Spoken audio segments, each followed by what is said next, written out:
धरणातून आज 15 जुलै रोजी 6ही वक्र दरवाजे उघडलेले आहेत आणि या धरणातून जे पाणी सोडलेलं आहे यामुळे नदी पात्रामध्ये पूर परिस्थिती निर्माण होऊ शकते।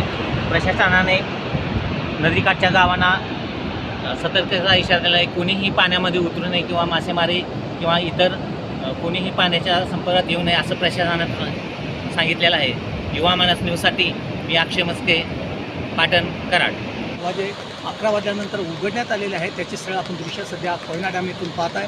74 टीएमची पाणीसाठा झाल्यानंतर कोयना धरणाकडून कोयना धरणातून सध्या 15 जुलैला हा पाण्याचा विसर्ग करण्यात आलेला आहे। नदीकाठच्या गावांना सतर्कतेचा इशारा देण्यात आला आहे।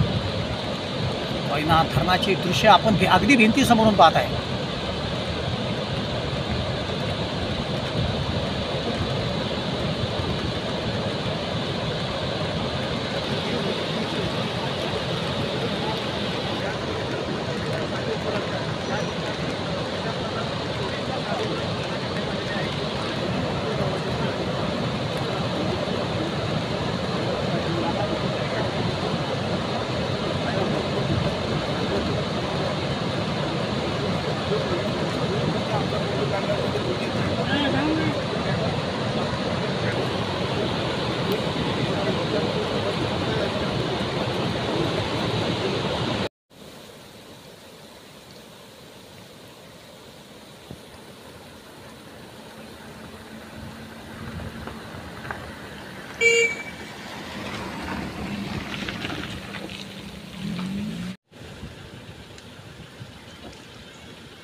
कोयना धरणातून सध्या 15 जुलैला हा पाण्याचा विसर्ग करण्यात आलेला आहे। नदीकाठच्या गावांना सतर्कतेचा इशारा देण्यात आला आहे।